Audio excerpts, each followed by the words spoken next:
So I'm going to begin my lesson today by reading a little vignette that is found in the Anatomy of the Spirit on pages 280 to 281, and it is the chapter that discusses the seventh chakra. This is a little vignette of Ron. I was literally filled with despair, depression, and feelings of inadequacy. Yet this was not enough to get me to leave the priesthood for fear of what others, particularly my family, would say.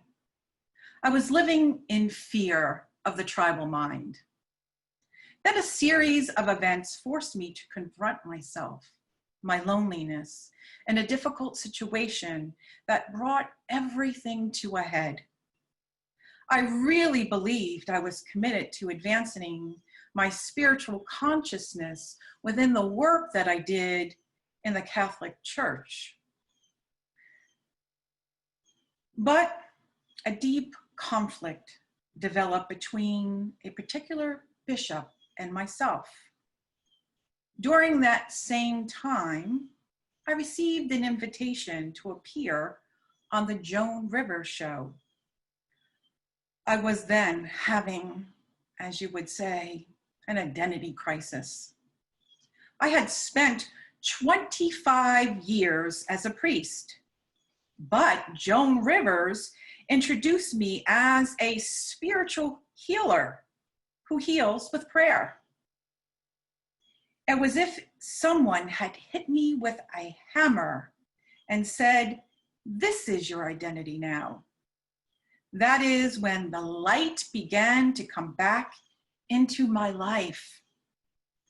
While I was flying home from New York after doing that TV show, I decided to leave the priesthood. Oh, coming out of the tomb, I set on a path of spiritual healer. I let go of every attachment of which I knew. I kept the mystical truths that I learned while a priest, but let go of the religious dogma. New opportunities immediately began to open to me, such as within the medical community. And after doing some investigating, and this is news to everybody, but particularly those, we just did a sharing in the Anatomy of the Spirit class about this story on Thursday, but my curiosity piqued, and after doing some investigating, I found out that this gentleman named Ron was actually the gentleman named Ron Roth. And in the book of Sacred Healing, Norm Shealy chronicles the healings through prayer that Ron engaged in with others. And before he made his transition, Ron Roth had actually authored many books, and one of which is entitled The Healing Path of Prayer.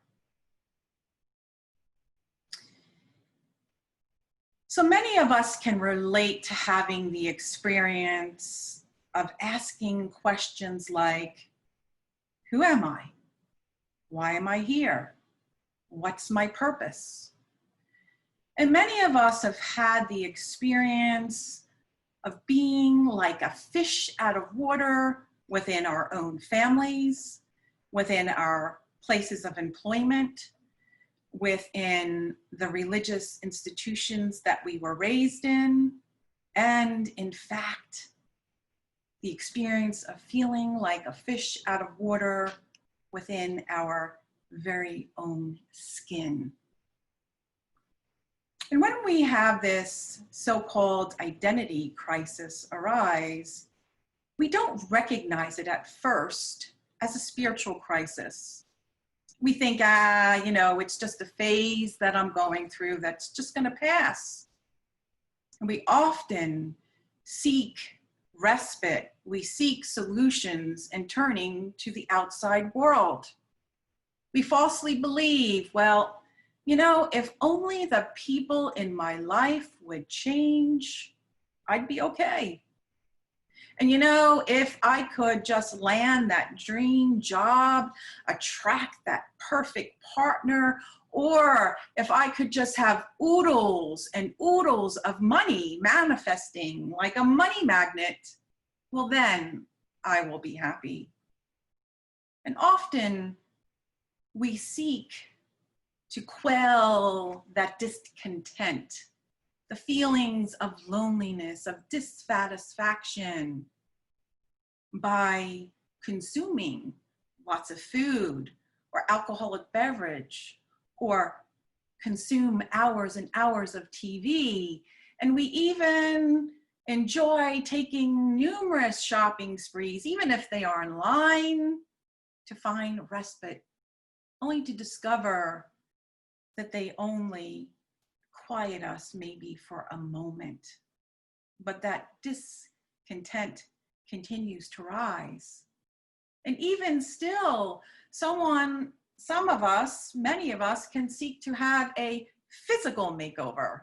Well, maybe if I change my hairstyle, lose some weight, get really fit, buy a new wardrobe, well, then my life will be magical. We even see so many shows, you know, The Biggest Loser used to be on, and they would have the big reveal, and then there's the makeovers that Oprah would have on her show, and makeovers of our home. And there's nothing wrong with enjoying those things, but when they become the substitute for what is really the spiritual crisis, or the call, the knock within to go deeper, we are missing the point. Because the truth is, the makeover that we are really seeking is an inner one.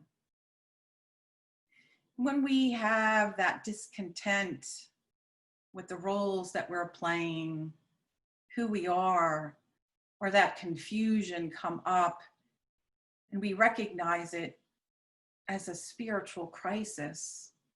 And what that crisis really is, like I said, is the beckoning from within, the call to come higher, to awaken to the truth of ourselves. So it is when our personality self comes face to face with the inner stirrings of our true selves, our divine identity. And the only way to really rise above the discontent is to answer that call and to agree to connect to the origin of our being, to return to our true self. And in the book, Living Originally, Robert Brummett shares, to live originally is to live consciously from the ever-present origin of life. It is to live from the very source of all that is, whether you call it the one, the creator, God, infinite potential. This ever-present origin is centered within each one of us. Most of us live unconsciously because we have become identified with a false self. We live from a mistaken identity. This false self is the product of our conditioning.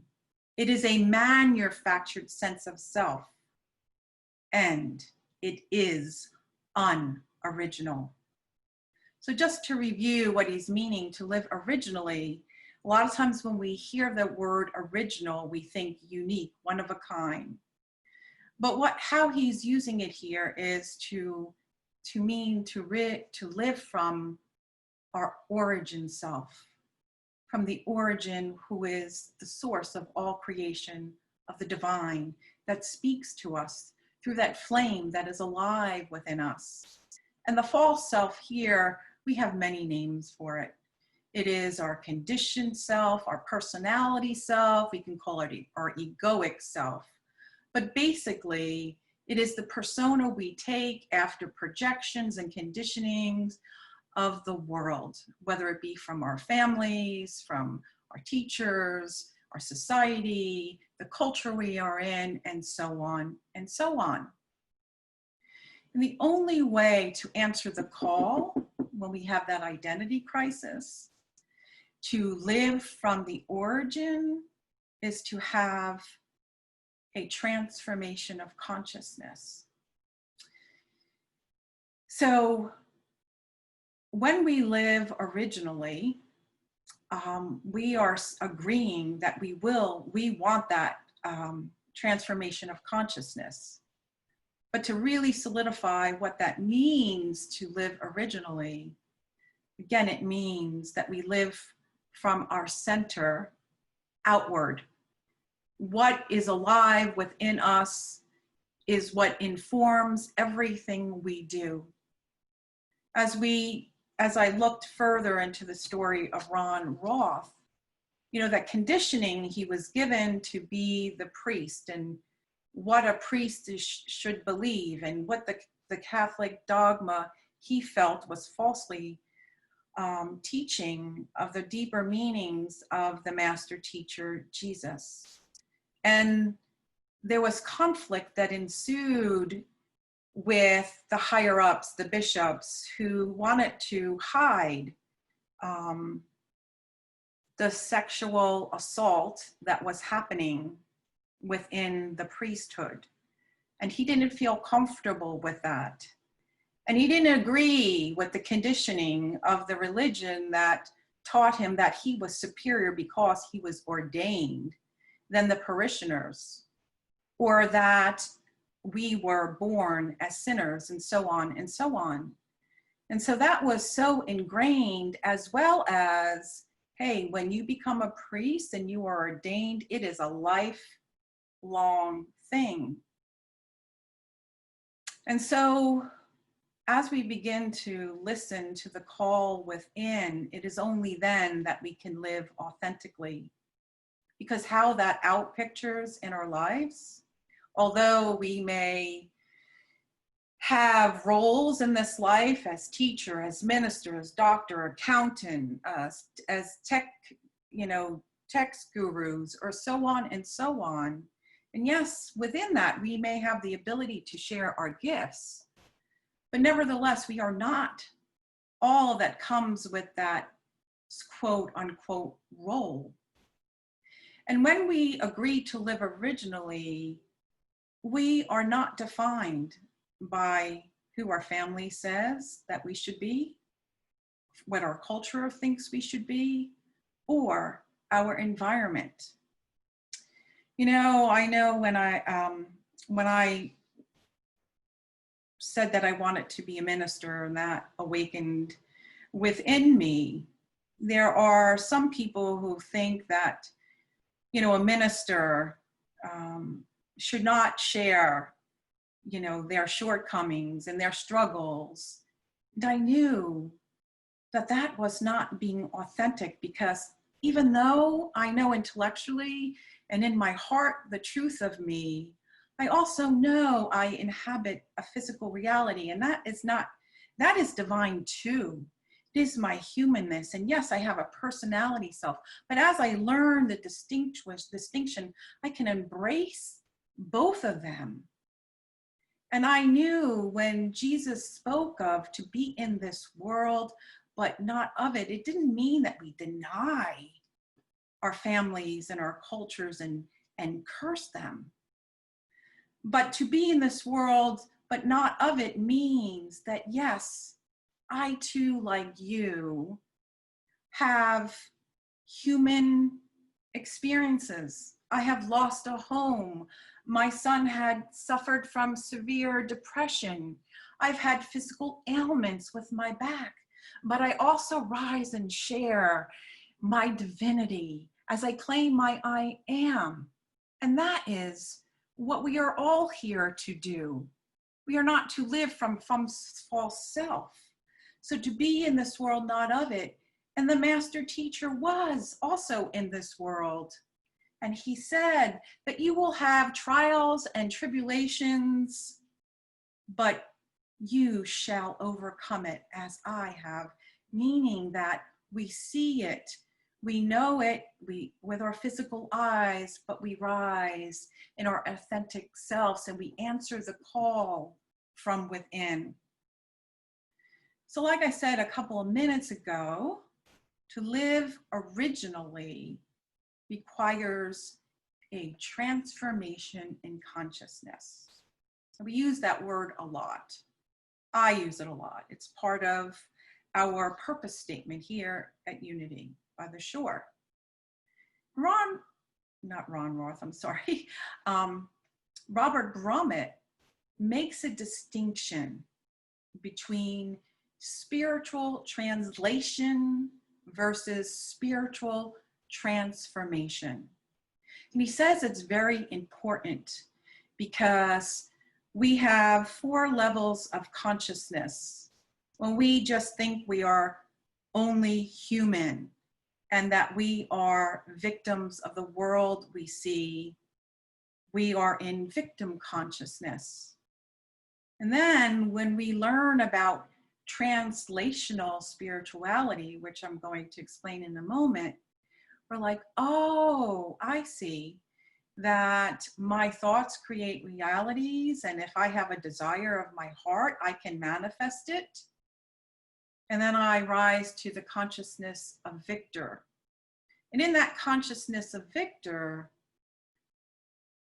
the practice of spiritual translation is to feel better, to achieve one's goals and desires, to manifest those things in our life and in the material experiences, to bring about the changes in conditions and circumstances, to become more functional and more in charge. You say, well, there's nothing wrong with that. No, that's right, it's not. It is powerful to move from victor to victor and to know what does it mean to be a creator, that every thought, every word, every action is an act of creation. But when we move into transformational spirituality, we move a little higher. We begin to understand that yes, I am in this world and my thoughts create reality, and it is, I need a job, I need all these things, and I could use the co-creative process for that. But transformational spirituality calls us into vessel and verity, and I'm going to explain that. So we're in translational spirituality. The object is of the desire of our manifestation, or the goal that we seek, right? That perfect job, our partner, the parking space, so on and so on, more financial income. The goal here is all about awakening to the truth of who we are. The goal here is to notice our personality self, notice our ego, not to fight with it, but then we are not going to give it our keys to the car and let it be the driver behind the wheel of our lives. And so we begin to awaken to know the difference. And we, instead of living from who people think we should be and the world informs us, we live from that center. We claim our I am identity. And transformational spirituality also is a call as we awaken, not just to get the things that we want in life, but as we awaken to the truth of who we are, we realize that our transformation is not solely about ourselves, but it's about serving others and not about getting ahead. Think back of many years ago now, when I was about to serve on Unity Worldwide's board. I wasn't a licensed Unity teacher then, and I wasn't obviously a minister at the time. And I was going to be serving on a board with ministers. And I remember having that conflict of my identity, that did I belong there? But I also remember coming face to face with another individual from a ministry who was getting ready to graduate from ministerial school. And this person came before me and said, wow, you know, we both rose to the cream of our crop from our communities. And in that moment, something just didn't feel right. And I'm not using it as a moment to judge. I was noticing what was happening within me. Every fiber of my being was being called. My whole life, I never thought I would serve on a board, never mind 88 of them that I now find myself on. But as I returned to my origin and asked, what is my next thing to do? At that time, it was to serve on that board. And that purpose was not to get ahead or be the cream of the crop. And in that moment, I know the truth, and I knew what wasn't the truth and what didn't feel comfortable. And the role of transformational spirituality is to seek to understand not only ourselves, but others. As I said in the meditation, I know who I am. And when I know who I am, I can understand and know who you are. And our goal is to actually let go of attachments where we know we're successful with translational spirituality when we get that job, when we lose the weight, so on and so on. Here, there's no attachments. The only thing is about coming higher in that knowing of self. Now, it doesn't mean that we don't get new jobs or that things don't happen in our world that are wonderful and that open us to wonderful experience in this physical reality, but it is not the ultimate goal. And Robert Brummett really speaks about calling us to this transformational spirituality because it is where we are, not only in the evolution of our own souls, but of the collective. Look at the world right now. If there is ever a rise for us to transform and to remember who we are, to remember who everybody else is, it is right now. We must move into being that vessel, into claiming I am, and to know and hold that space for others. Because the cracks of being victim, the cracks of just living in victor consciousness are showing itself globally through the pandemic, through the racial injustices, through the upheavals for those who've agreed to come into this world to show us who we don't want to be. And then we have those who are courageous, like a Ruth Ginsburg, who show us, and John Lewis and others who rise to show us what does it mean to live from our origin in spite what is going on.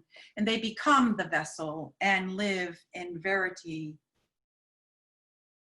So I want to give a concrete, I think I've kind of solidified it, but I just want to give to reiterate the example. So if I am someone someone comes to me and say, hey, I really would like to have support in, I'm out of work, or I lost the job, or I need a job. With this translational approach, we would use, the goal would be to get that job, right? To manifest that job. And again, there's nothing wrong with it. I just want you to know the distinction. So the goal is to get that job. And then we would use the tools of affirmative prayer, tools of imagination, visioning boards to hold that space. And we would use denials to rise above those negative or self-limiting beliefs and rise to energize in vibration those positive beliefs that we would like to hold. And then we know we are successful when we get that job. If someone would come before me and they're wanting to go higher and the transformational approach, doesn't mean that we wouldn't access those tools. But first, there would be a look and see. How has the job or not having a job define you? Or what is the story you're telling yourself about having this job, not having this job? If you've lost your job, do you hold that as your identity? Do you hold the belief that you are a failure? Are there stories that you have created about others, about the amount of money you make, and that is your identity? So it would be the goal of transformational approach to awaken to the truth. And it is a process of dying to the old. It is letting go of all those false beliefs of who you thought you were, and that your identity is around the amount of money or the type of job and prestige you get. Often the world opens up. In the example that I gave with Ron Roth, he wrote several books, became very wealthy, and was on TV and worked with renowned medical intuitives like Carolyn Mace. That was the byproduct, but he knew at the core of his being what the truth of him was. And in surrendering to that, the flow of life opens from there. So over the next several weeks, I will be exploring some of the work of Robert Brummett, and there are 10 spiritual practices that help us live from transformational spirituality. And in doing so, helps us to live from our origin, from our divine essence, and to live and return home from our heart. I like to close by giving a little tribute to Ruth Bader Ginsburg, the notorious RBG. So I want you to take a deep breath. Just check in with yourself. Are you feeling uncomfortable because you think this is quote unquote politics? If we are to live the spirituality and the transformation of our being, there is no separation. If we can't see the divine and the wonder and the magnificent in someone, regardless of their political affiliation, then you are not aligned in the origin of your being. So why am I picking Ruth Bader Ginsburg? If we look at her personality self, she was very small in stature. People said she was very timid. And looking at personality, she had the role of a woman. And in the period in her generation, to be a woman meant that she was less than. It meant that she couldn't go to law school. And also, not only did women not have those rights, but also the gay and lesbian population, people of color, brown and black skin, and so on and so on. And so she rose from her personality self that was cloaked, projected on her. And what was alive in the origin and the truth of her being was that all people are created equal, and that all people are sacred, and that everything we do, our laws and everything, must reflect that sacred truth. And so she rose as a powerful being despite her small stature and her timidity, to be a woman of courage, of tenacity, because she didn't forget the truth. And so I play this in closing to honor this beautiful role model. Oops.